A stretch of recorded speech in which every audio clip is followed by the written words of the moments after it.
Hey everyone, welcome to the EsportsNext podcast. I am thrilled to be joining as the host for season 3 along with my co-hosts. We are going to be interviewing speakers, sponsors, and attendees of the Esports Trade Association conference in Chicago.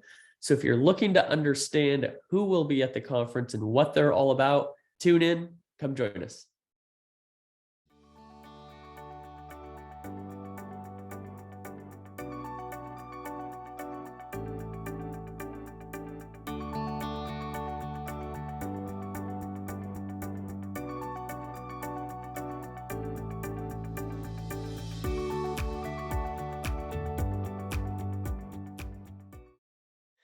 All right, welcome to another episode of the EsportsNext podcast. It is my pleasure, alongside my lovely co-host Megan Van Petten, to welcome our two guests today. We have Chris Silbernagel and we have Jeff Gayduck from Publisher Sports Planning Guide.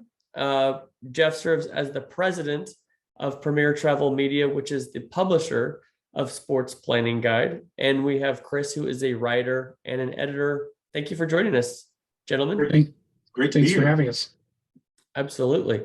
Well, one thing that your expertise, one thing that you focus on, which is greatly needed in the esports space, which we're excited to talk about, we're excited to have you at the EsportsNext conference, is travel, right? Is travel around sports, travel around esports. Why don't you start off by giving us a little bit of an idea of what does that look like from the traditional sports perspective? Typically? Yeah. So I think one of the cool things, and first of all, thanks for having us on, John and Megan. One of the cool things is we've had a real front row seat to the exponential growth of sports tourism. When we started this publication back in 2009, there was an industry, but it wasn't really well organized. It was not super well developed. There was a lot of people kind of flying by the seat of their pants, so to speak, and putting events together that in some circumstances had no business putting events together. But really, as the industry has matured and as money has flowed into the sector, we've seen really the professionalization of sports tournaments around the country. That's not only in the rights holders that are developing events, the governing bodies from the Olympic level, but specifically the massive development, and Chris can certainly speak to this, of the facility segment that has really spurred this growth. And I think what's changed is that, while travel is a massive component of it, when you talk about these facility developments, it's about economic impact, and we sort of shifted the focus away from it's just travel sports. Now these are economic engines for different communities. I love that. Something that is true, that Jeff, you have been at the beginning of this sports travel industry, and we're seeing a lot of the same things happening in esports. And so while there's a lot of confusion, maybe there's a lack of empirical knowledge in the space, those who have been at the same growth phase in other industries a lot of times are saying, hey, I may not know everything about this space, but there's some really important things here that I've seen before that we know are coming, and we can get ready for those things to help the industry grow. Is that accurate? Yeah, I absolutely. Nobody can really predict the future, but it has so many of the elements that we saw in some of these traditional sports that started to mature and develop. And if you just look at the sheer numbers of players in the esports arena, I have used this phrase over the last couple of months since we announced the partnership with you folks, is, what is it, like 83 to 87% of high school kids do e-gaming? Yeah. Okay. And I say, okay, how many of them play high school baseball? What percentage? 2, 1, I don't know, right? So just your pool of available talent for events is so massive that there's no way the industry is not going to grow as long as we just facilitate that and we be good stewards of it and kind of help those folks that are involved in the business, learn their way through it. It's going to take time. Nothing happens overnight. I love what you said, Jeff, about being good stewards of it. Specifically, I think the best thing that the association has done is support chapters on a local to global level. I've never seen anything like it, and having seen it since we launched in January, how fast it's grown. And it's just been delightful to say, oh, you want to do that? Here's a real helpful infrastructure for that. Go at it. Yeah. And John, we had a conversation was it last week about sort of the esports industry and how it's different than the traditional sports industry, where take my example of baseball, you start at the Pee Wee level and little league level, and then you work up to traveling teams and state and national, where esports started as on a national stage, or an international stage, I should say. Right. And that's what makes what I think you're doing so smart, Megan, is you're bringing it back down to a local level where people certainly recognize the value of the international aspect, and that should be a massive appeal to anybody. But the grassroots is where things get done, as you recognize, right? And if you can build that into and get communities around it, that's where you're going to see that next phase. Absolutely. Yeah. And Jeff, you mentioned our partnership. We'll get into that in just a few, and we'll bring Chris into that conversation, who is a key component of that. Something that is unique about esports, as we're talking about this topic, is it's so global. We see other traditional sports that are nationwide, but it is rare outside of, let's say, maybe soccer, that a sport is this global. Does that either create opportunity or create more complexity and more questions to try to figure this thing out? Well, Chris is the soccer guy, so he can maybe explain. I mean, it depends, because soccer is, you take a ball out into a field and you kick it around and you can play it. With video games, you need a TV, you need the console, you need a PC, if you're going to esports, you need the venue for it, or at least a local place that will have all of the equipment that people need to do that. But that said, it's becoming more globalized in the sense that everyone can get into it. I like to say that, people like specific sports, like, soccer is obviously the most popular sport in the world, but it's still a selective thing. Not everyone likes soccer. A lot of people like baseball, a lot of people like et cetera, et cetera. But in terms of video games, it's not really in that category. So video games and gaming in general, and esports, it's kind of its own machine. It's its own brand, and it can kind of coincide with both, where you have a lot of people that will I don't like baseball, but I like football. But you have a lot of people who like football and like esports, and vice versa for anything else. It's a huge, huge market to work with. Interesting. We talked a little bit about or touched on the economic impact of things. The space we're at in esports right now, a lot of people are calling it esports winter, where there's some struggle with the monetization, sustainable business models. We're seeing some teams either go out of business, be acquired, or layoffs happening to reduce some costs. We're really in need of some great economic impact and finding multiple opportunities to drive monetization. Can either or both of you share a little bit about, from the traditional sports perspective, how you have seen travel media drive monetization? Yeah, I could certainly speak to that. I think that when we saw this phase of growth in sports tournaments, this was going back to maybe the early to mid teens, 20 teens. It was all around sort of the structure of how the sport started to develop. And they started packaging elements together versus just show up for the tournament. It's going to be this weekend. Now you had hotels that were cooked into the program. You had meals that were cooked into the program, obviously a registration fee. And once you stabilize sort of the rights holder element of that, the event organizer, and they had cash flowing in, they were able to build in their infrastructure. And then with that came online registration and bookings. And, keep in mind that the majority of the sports growth is in that youth sector, but that's typically being funded by the parents. I don't know if that's as true in esports, but that could certainly be, as this industry matures, we see more and more of that. But that sort of family unit that's traveling to Cleveland for a soccer tournament and they're driving 6 hours, they've really bought a travel package, just like you would go to Expedia and buy a travel package. So that by sort of bundling that together, and then the other thing that it did from the local city perspective is it gave them tracking, because now the event organizer can come back and say, we were in town this weekend. You might not have seen us because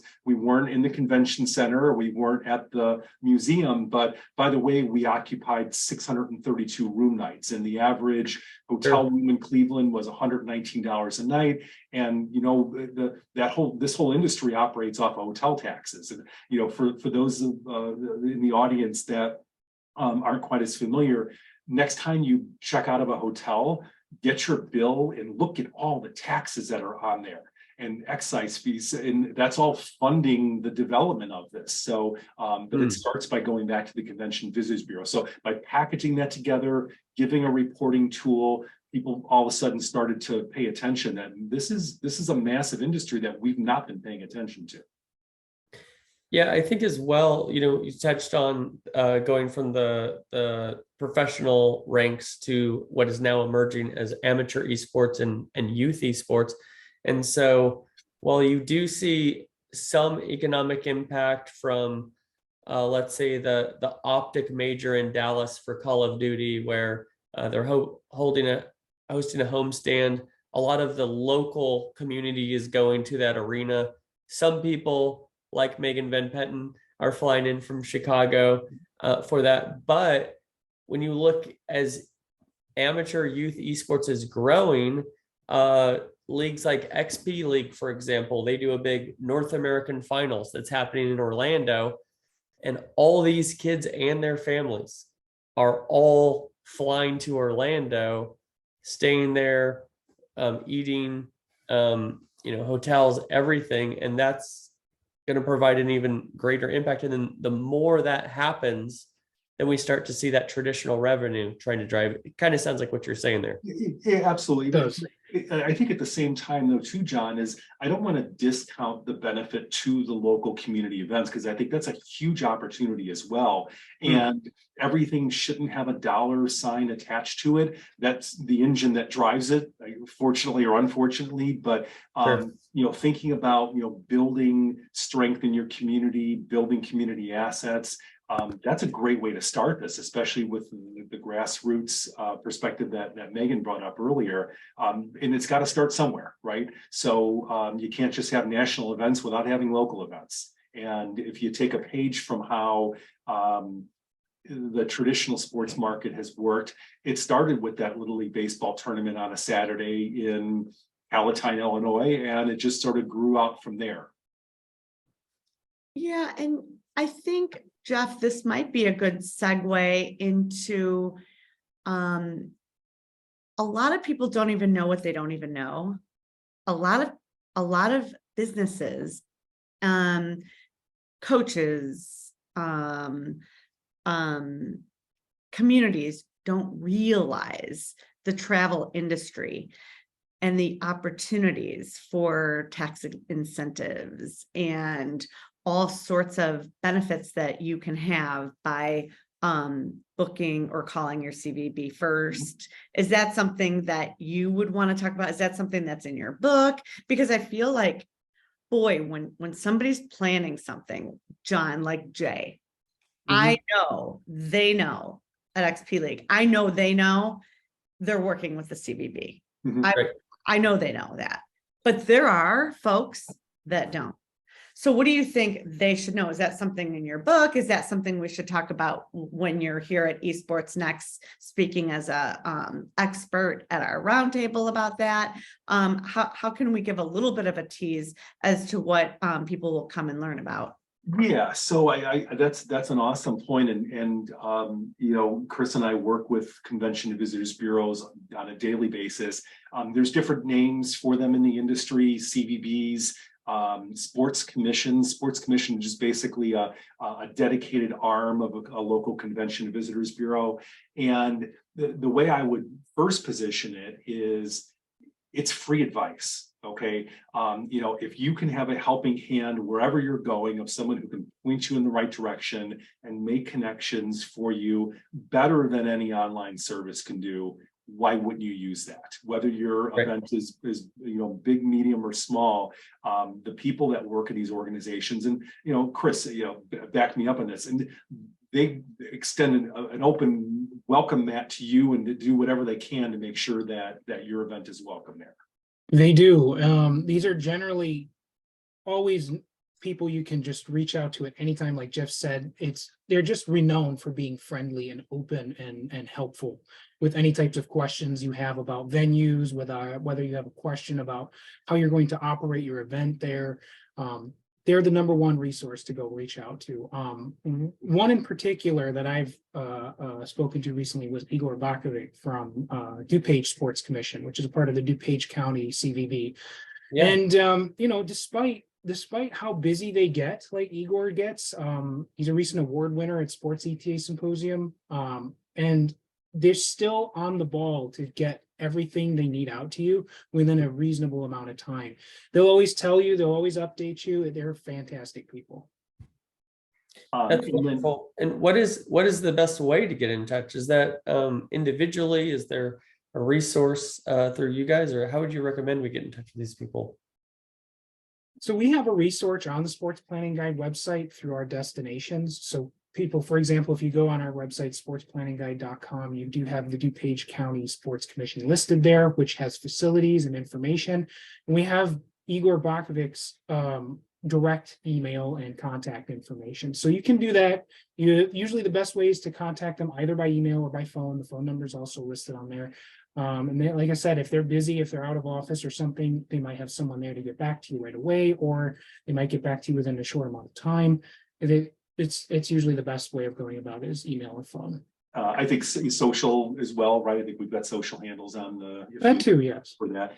And then Megan, to your point about sort of, you know, funds, many states do have grant funds for events. Everyone is different, so it's impossible to give, you know, specific advice on, you know, where to go for that. But, you know, Indiana has funding specifically for hosting events. Florida has funding for hosting events. They usually want to have some sort of a track record that, you know, that what you say you're going to do, you're actually going to do. And then they also love new events. Okay, so in fact, that's sort of written into the charter for them, is that, you know, we want to bring new business and not just give rebates to, you know, those that have been here before. But I wouldn't go into a scenario if you're a new event organizer, you're trying to grow your event, thinking that that's going to be a home run. But I alluded earlier to sort of packaging of sports events. The byproduct of that is when event organizers started packaging those elements together, they started getting rebates from hotels.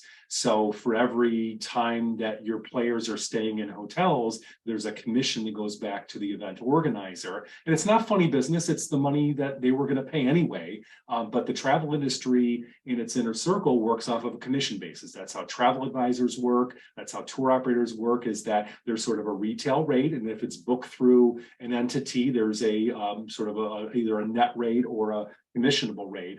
And part of that reward for bringing that business in is the event operator would receive a hotel rebate from that. And, you know, the bigger your event becomes, the longer people stay, the more money you make on that. And that certainly helps fund that process. So that should be available really to anybody coming along. And if you do have one of those up and coming or marquee events that you're looking to place, I would absolutely look to these different state groups and see if you might be able to qualify for any sort of a grant fund.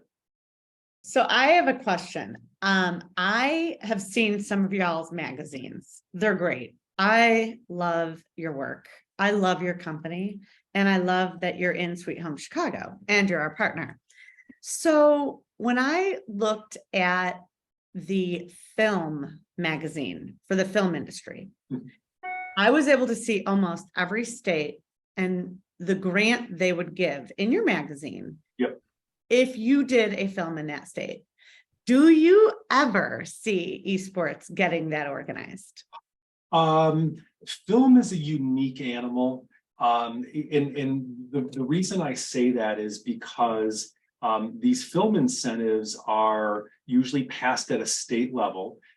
They're usually multi-year programs, and they're done under the guise of sort of economic employment. Okay, and I'll give Illinois, because we're both in Illinois here. So Illinois recently passed a new film incentive, very lucrative, and there is, as a result of it, there's a lot of productions being shot in Illinois. We met with the Illinois Film Office about a month ago, and they're processing about 500 permits a year now for film production. Okay, there is some people traveling in for that, but so much of that is the crew base, the grips, the camera, the off-air talent, is that they're using this to build their employment base. So I can tell you that compared to the film industry, and I think it's a great analogy, the sports market is not nearly as aggressive in its rebates and such on a statewide level, but if you fish around for it enough, you can find them on an individual basis. It's just not as cut and dry as the film industry. That was my vision for EsportsNext magazine, which we'll go into talking about, that everyone's going to get when they come to the conference. But my vision, my dream, was that you would open up and say, oh my gosh, so which state should I go to for my event, or which state should I consider, because what state has the best tax credit? Because that's what some of these majors or scholastic events and competitions need. They need the money. Yep. And they their teachers are tired. There's just a lot of solution there for those grants. Go ahead, John. Yeah, no, I was going to say one great example is the state of Georgia, which our good friend Asante Bradford, who was the first recipient of the Game Changer Award at our first EsportsNext conference. I was actually just on the phone with him the other day. And they took those very well-known tax incentives and credits, similar to what we're discussing in Illinois. A lot of people in the production world know that Georgia offers rather lucrative incentives as well. And they've applied that to esports productions that have a broadcast component. Oh, I love it. Yeah. Yep. Yeah. And so that's one of those reasons why you're seeing Georgia really emerge alongside Los Angeles, Dallas, other places, saying, hey, if you do your event here. And so, that's one of the things I'm so excited about, our partnership and all this traditional knowledge, this industry knowledge, Jeff and Chris, that you guys are bringing to this industry, where, we see that the esports industry is very knowledgeable about culture and gaming and consumer behavior, but some of these other things, like municipality tax incentives, maybe aren't on the radar. And with the monetization challenges we're seeing, it's like, guys, let's not just save some money, but let's make some money. Absolutely. And bringing people together like yourselves and our membership really makes the best of both worlds. In what you're referring to, Megan, is on a statewide level, and that certainly exists. But individual CVBs and sports commissions, not all of them, but certainly some of them, will pay rights fees to host events. Again, they want some assurance that what you're doing is actually going to bring in, because they need to somehow justify this. So it's going to bring in travelers, it's going to bring in people eating in restaurants and buying souvenirs and things like that. So it's much more of a wild west than the film industry, which is really structured through the state, as far as we're going to give a 30% tax credit. There's sometimes it's a check, other times you actually get a credit, you have to spend money. and you have to employ local talent. I mean, it's government, so it's red tape, right? Nothing's ever as clean as it should be. But I don't know that we're ever going to find it as structured at that. But it's absolutely, if you have an up and coming event, it's something you should be talking to your host destinations about to unburden yourself of some of the costs of putting these events together. That's just gold right there. That's just gold right there. Yes. Well, we've mentioned and kind of teased a little bit, I think, about our partnership. So I think we should let the audience know, let the listeners know exactly what we've been touching on there. So Chris, why don't you talk to us about insight from EsportsNext and what we're doing with this partnership? Sure. So we're really excited to be involved in this with Esports Trade Association. We're taking that EsportsNext branding and evolving it even more. We're taking it with Insight by EsportsNext, which is a monthly newsletter. It'll cover tech, member spotlights within ESTA, Esports Trade Association, all kinds of stuff. We'll have the podcasts on there, videos. It'll cover all types of aspects around esports and ESTA as well. But we're also really excited about the EsportsNext guide. Although tentatively it could be guide or magazine. I think we haven't decided on that official name yet, but we'll call it EsportsNext guide. EsportsNext guide is going to have research, really in-depth articles. We're going to have member spotlights as well. We're going to have a membership listing so people can get all the information on that. We're going to actually also be covering like esports facilities so people can get an idea of where they can host an esports event. All types of information, and we're really, really excited about jumping into these projects. Actually, today, the first ever release for EsportsNext, Insight by EsportsNext released. So it was sent out today. Yes. Yeah. We are very Fantastic. excited. It's a great step, first step down the road of delivering, education, information, support to our community. One thing that I love about this is a couple things. One is it's a pretty robust guide. It's not just one topic or one vertical within the industry, but it's kind of everything you need to know for this year, how to guide you through esports. The other thing I really like about it is having something tangible. Yeah. In today's digital world, it's kind of like when somebody mails you a letter and you're like, wow, someone took the time and the effort to pick out a letter and write rather than just, chat GPT me an email that they didn't think twice about. Talk a little about that, just the tangible aspect and kind of the publishing aspect of this guide.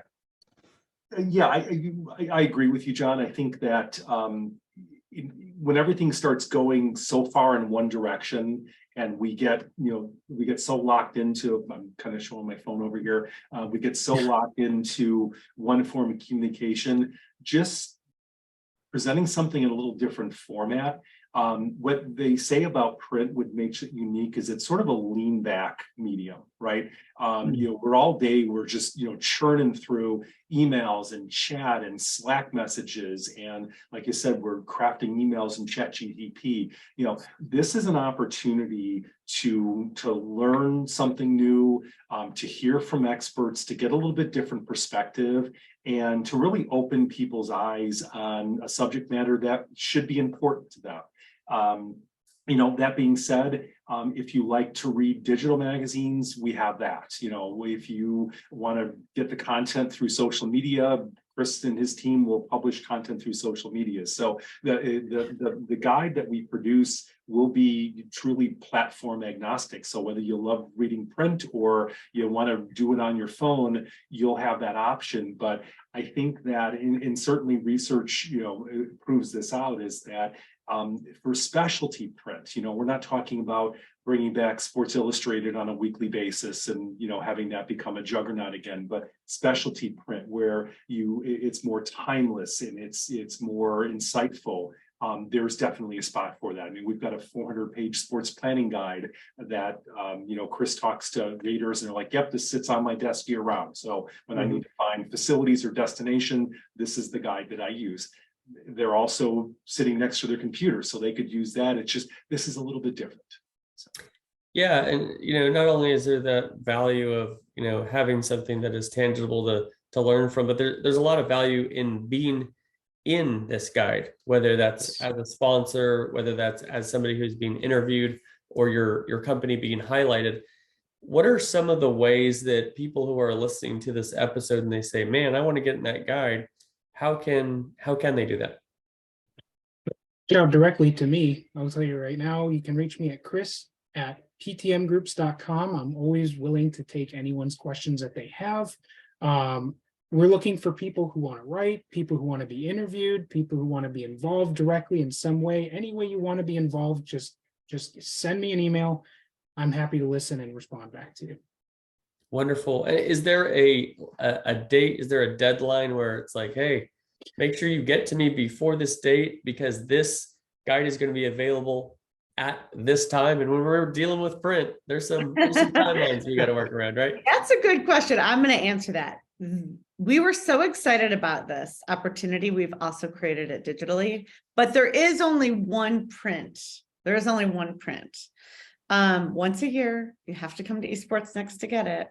And yeah, there's a deadline for that. So maybe we should push this show forward. And Yes. then based on popular readings and demand and excitement, we decided to do, is it 4 times a year we're doing the digital, or is it every month? Every month. Yep. Yeah, and the first edition closes for advertising before the fireworks go off. So before July 4th, it's an incentive to get people to respond. And I think there's always a benefit to being in something new. There's like, oh, what is this? I've not seen this before. Yeah. And I think the other cool thing, in just kind of circling back to print, is the timeless nature. Okay, we've spent 30 minutes on this call here today. How many emails have we all gotten in? And you're going to go through those really quick and you're done. Then they're going to be at the bottom of your pile. You're going to act on them, where that magazine's going to be sitting there. We got one literally that came in today that's sitting in the back. So it allows you to refer back to that at a time that's convenient for you, not at 1:32 in the afternoon when you're in the middle of a meeting. So it's a different way of reaching the audience. So we think it's going to be successful. We know this is a long-term project. It's going to take some time to build, but certainly you guys have been a phenomenal partner. Just love what you do. It's a model for other associations in this industry. And we work with many of them. So I think from an organizational standpoint, you guys are heading in the right direction, and I'm very proud to represent you with this publication and the newsletter. Absolutely. Yeah. Appreciate that. Just one more time, just on that timeline, do we have a specific timeline that people need to know about, or do we? Fireworks, Johnny, when the fireworks go off, 4th of July. 4th of July. Perfect. Yes. Put that on our calendars. Speaking of the EsportsNext conference, you guys are going to be there as an meet the experts. You'll also be there as attendees as well. I'd love to get your perspective on what are some of the things you're looking for to EsportsNext, or for those listening, why should they attend? I mean, I went to EsportsNext last year to cover it for Sports Planning Guide, and that's the whole reason why we got in contact. Was I was blown away by that experience, just the unique experience you have at that conference. You get, speakers who are giving you all the details of multiple different topics that really adhere to the business side of esports, as well as many other aspects of the industry. You also get cool things like, I love jerseys. I'm a jersey collector. I love that you guys put out like a special jersey. I still have mine. It's, you flip the sleeve, you get +10 luck. It's those little details that are just fantastic for gamers and for people in general who are passionate about that industry. You get so much out of it. And there's so many like public meeting points too. I remember the kind of like speed roundtable where people were just like changing up from one to another and then meeting each other. And there's some things in the industry I had never known about, like that there's dedicated lawyers for esports that not only represent the teams, which I kind of figured would exist, but also just like how their rights are, how they market themselves. So it's an excellent learning experience for anyone who also doesn't have all that knowledge, or maybe even thinks they do, and then they'll just be blown away by who's there, who they'll meet, all those types of aspects. I love that event, the speed networking. We have that again this year because it's so much, so exciting, but we've also done one extra step. When you're right before the speed networking, we have what do we call it? Meet the Expert Roundtable, John. Mhm.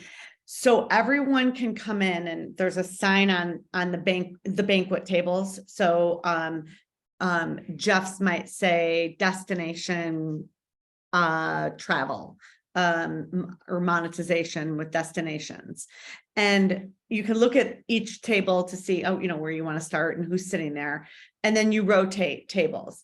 Once you've met the experts that have their books and might sign them, and you have the opportunity to purchase them, then they open up the speed kind of dating. John was the one that created this event, and it's our classic event. We were the first. I don't know how you decided to do that, John. You were probably at a dating event where there was I don't even know how you figured it out, but it's so cool because by the end of that night one, opening reception, you have met everyone in the room. That's awesome. Yeah. It really is, because then you're like, okay, we need to talk, or, there's not much chemistry, but hey, great, nice to meet you. And there's nothing to click, but at least you met that person. So it's just so powerful. Where did you come up with that idea, John?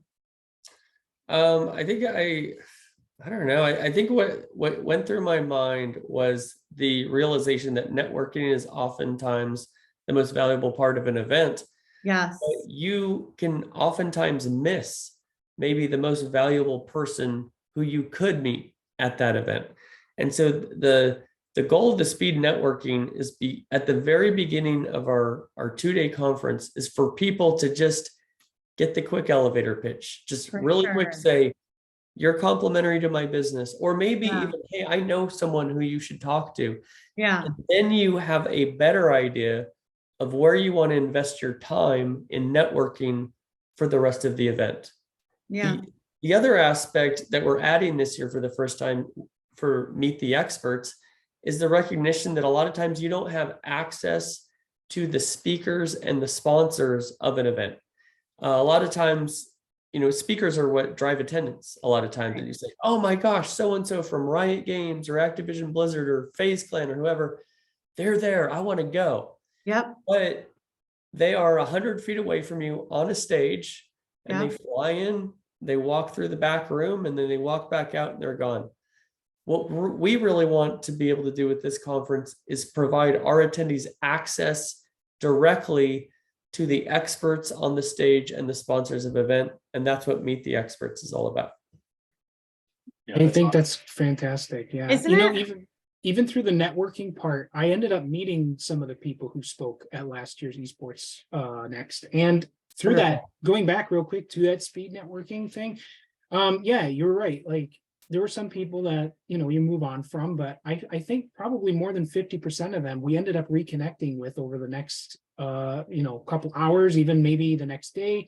You never know who's going to make that big connection that you need to either move something forward or give you new ideas to move something new forward.